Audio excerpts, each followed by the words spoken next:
All right, my food mood friend, welcome back. It's the end of the year. It's the last episode. It's the last days. It's the last week of the year. Oh, I want to know who out there is looking for inner peace. Who wants inner peace? Who is thinking about the new year and the new you and the resolutions, and who's out there thinking about the future? Welcome! Here is your hostess and coach, Chandra Zas, helping people make food and mood changes doable without missing out. Go ahead, high five that like button, subscribe and share while you're there.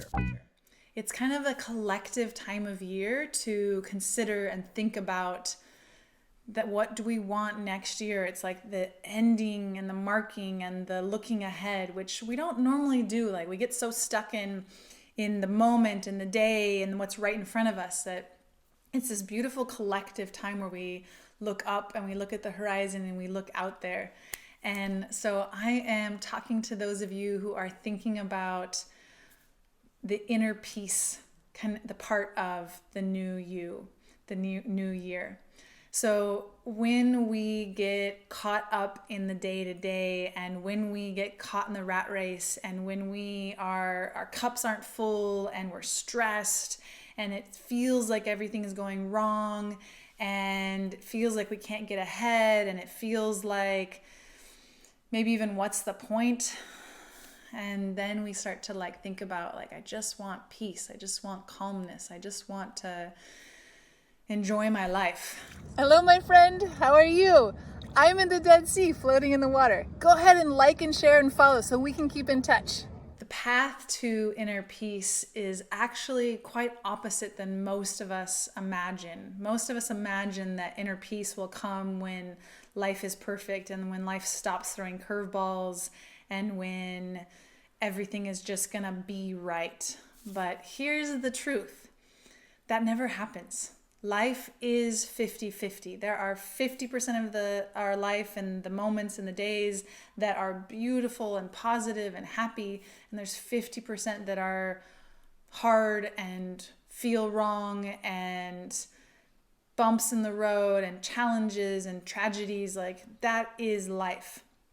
We can't change that. We can't change the things that happen in our life, in our day, in our year. What we can change is how we perceive them, how we think about them, how we feel about them. And that path to inner peace requires inner work. It requires watching how our brain perceives and creates perspectives and makes stories about the things happening in our life. Inner peace is being able to watch our mind and realize that we are not our thoughts and that we have agency and we can actually choose our thoughts. And it's not about pretending like everything's okay and just being positive. That's not what I'm talking about. I'm talking about getting down to the layers of what's really true and what really matters. And when our brain tells us something's gone horribly wrong, and questioning that, has it really gone wrong, or was life meant to be like this? Is this part of life?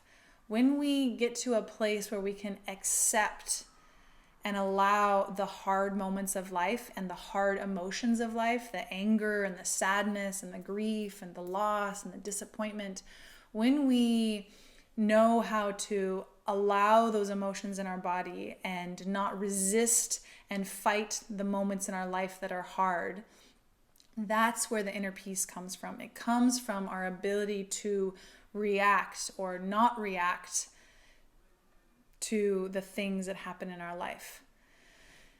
This has been, this last year has been one of my hardest years.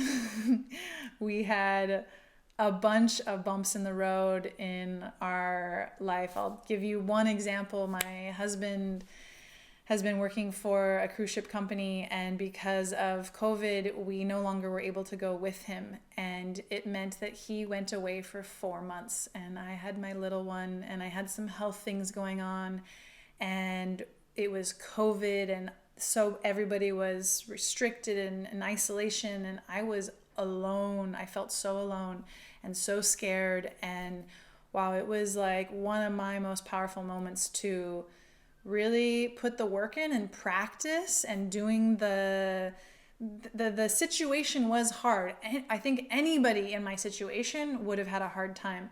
And what I did was I just every day, as often as I could, I worked on my mind. I worked towards allowing the situation and cultivating that inner peace amongst the chaos, amongst the situation that was hard.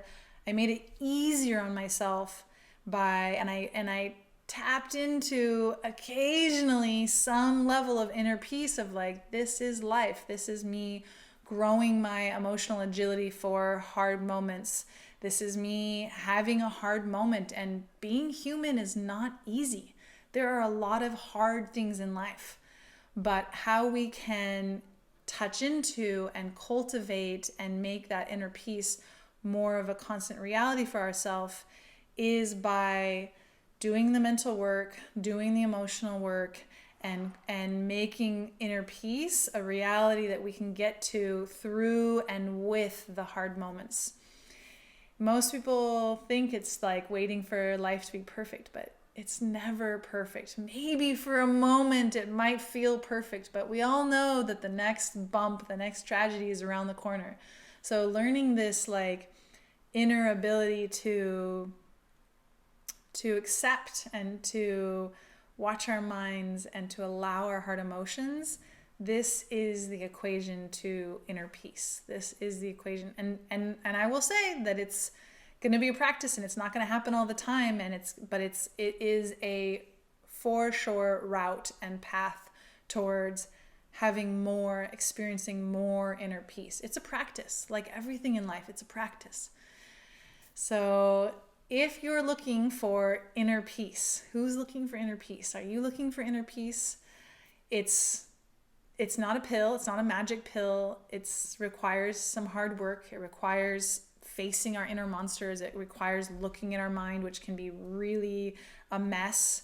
It requires sometimes starting to feel emotions that we have stored and locked away. So even that can be like kind of uncomfortable in the beginning, and it can kind of get worse before it gets better. That's why most people don't do it. They just kind of keep buffering and tolerating and pacifying that, trying to look for that peace in the cookie or that peace in the movie or that inner peace in the distraction. But if you really think about it and you really ask yourself, does it really bring me inner peace? It brings you momentary pleasure. Inner peace is really through the ring of fire. It's really through the inner work of owning and managing and looking at your own inner reality. What is your brain saying? What are the emotions happening in your body? And cleaning all this up and sorting all this out and spending time here is where the inner peace will come from. I have a coaching program. This is the work that I do. I do it specifically with food. I do it specifically with mood, and I cover all the topics. We talk about relationships. We talk about relationships with ourselves. We talk about what we want most in life, and we get more of ourselves on board so that we can have inner peace and have creativity and have aliveness. Yeah, this is what I get to do with my clients every day. It's amazing. If you're interested in developing your inner peace, working towards your own inner peace, then come talk to me, come find me, come click on one of the links around here. You can find me. There's all kinds of links below, wherever it is that you're listening or watching this. I would love, love, love to help you. So reach out to me. Have a beautiful end of the year. Celebrate this amazing life that we all have, the miraculous experience of experiencing. It's a really special thing that we are alive, that we're walking and breathing and feeling and thinking and loving and sharing.